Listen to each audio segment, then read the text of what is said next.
welcome to the month of June and the book of Colossians, which is where we will spend our time together for the month. Let's just get to the text and get started today. We begin this journey by offering an explanation of the context. Here's what we know. We know the writer. We know that Paul wrote this letter somewhere around 60 to 62 AD. And it's interesting to note that Paul had never personally visited this church. It's believed that it was probably founded during his 3-year tenure at Ephesus when Epaphras and quite possibly Timothy accompanying him began to take that revival and the ministry of Ephesus to the outlying areas, which would explain some of the similarities between the letters to the two churches. The primary difference is that while Ephesus focuses on Christ as the head of the church, that the theme and the primary focus of Colossians is that Christ is the head of everything. The theme of this little letter is the supremacy of Jesus Christ. And its most repeated word is the word all. I found it as I read it again yesterday, that it's there nearly 30 times in just 4 chapters. This letter is so full of Jesus that many scholars have deemed it to be the most Christocentric book in the entirety of the divine library. We know the reason behind the book. The reason for this letter was that the church at Colossae, the saints there, were embroiled in controversy, conflict, and even compromise. They were being attacked by a chorus of conflicting voices presenting very confusing choices. They were facing a flood of heresy on multiple levels. Here's just a few things that scholars tell us were going on in Colossae at that time. They were facing secularism, materialism, ritualism, intellectualism, and even spiritualism. Now, the heretics were making such inroads into the church that Epaphras traveled all the way to Rome to enlist the help of the Apostle Paul. And I'm so glad that he did. The reality of it is that though the church at Colossae is so far removed from us in both times and location, the issues with which it was dealing could have come from the morning news. We too face a wave of heretical attack in this hour from so many different places and in so many different ways that it's almost overwhelming. And we wonder, what do you preach in times like this? Well, you do what Paul did, and you preach the supremacy of Jesus Christ.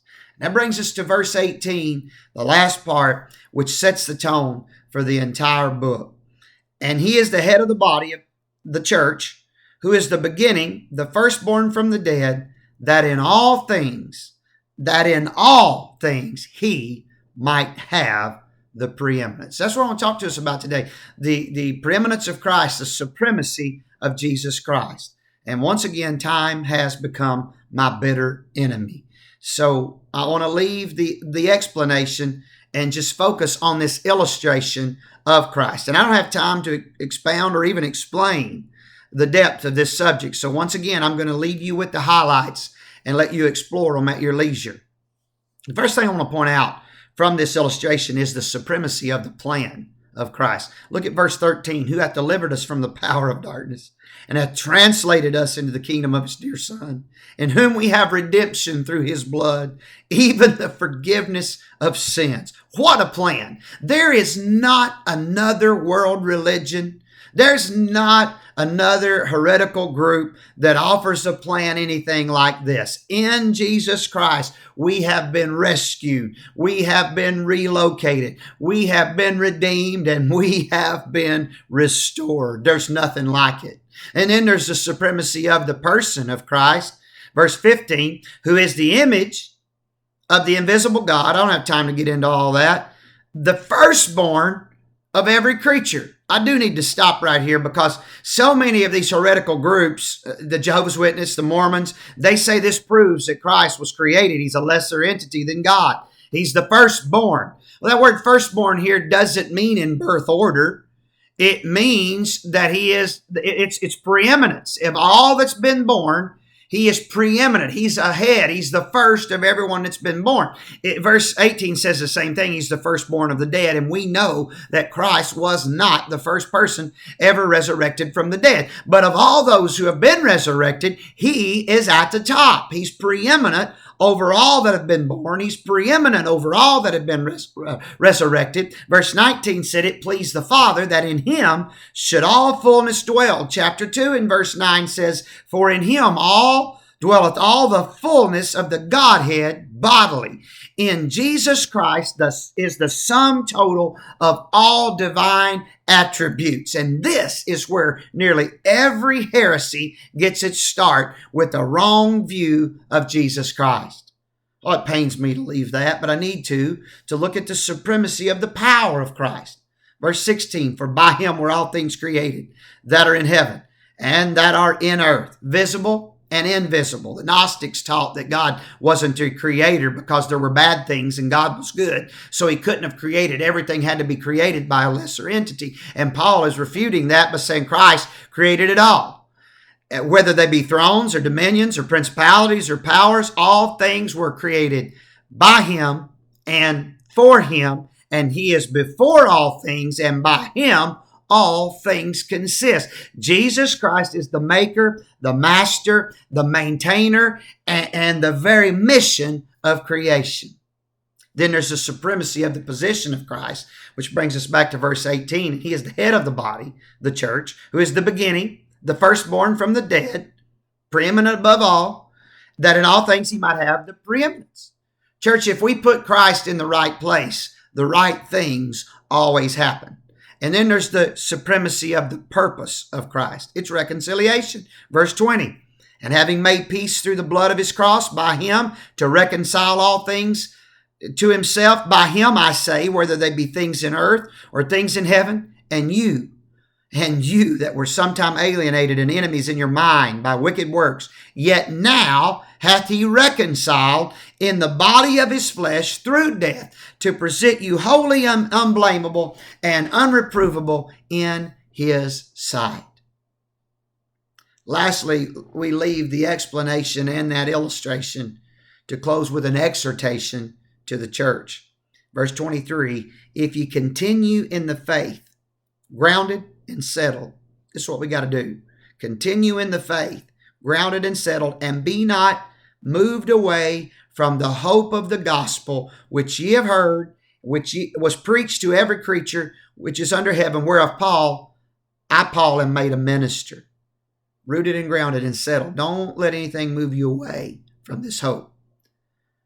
Verse 18 again. Let's make it one of our life verses. That in all things he might have the preeminence. How about it this morning? Does Christ have the preeminence in our lives? George B. Duncan said there's basically three kinds of Christian, and I'd like to borrow his list and add a fourth as we close today. There are those in whom Christ is present in their life. They have gladly received Christ, but yet they guardedly restrict Christ. They receive him as Savior, but recoil at the fact or the thought that he should be Lord. And then there's a group that takes it a step farther. For them, Christ is a partner in their life. He's present. He's even active. But life for these people is more of a partnership. Me and Jesus got our own thing going. It's not a servant-master relationship. Christ's opinion is sought, but his advice isn't necessarily followed. In such a life, happiness trumps holiness every time. And here's the mecca of modern man-centered Christianity in America today. And then there's a third group, which in modern circles is considered the holy grail of Christianity. This is the cream of the crop. For this is the faithful few in which Christ is prominent in their lives. This group is quite popular in religious circles today. This is the man in which Christianity plays a prominent part in his life. Christ and the church are among his top priorities. He isn't ashamed of the Lord in his life. Listen to this. But at the same time, he refuses to acknowledge Christ as the Lord of his life. Vast difference. There's a conditional surrender, but there's never been a complete surrender. And then there's a group of which I want to be a part today. It's those in whose lives Christ is preeminent. For so long, we have settled for Christ being prominent. But can I remind you again today that if he isn't Lord of all, he is not, nor can he be, Lord at all. I close again with verse 17. He is before all things, and by him all things consist. I wonder today if the reason we are falling apart is that we have forgotten the glue that holds everything together. God bless you this morning. I look forward to meeting you next week in Colossians chapter 2.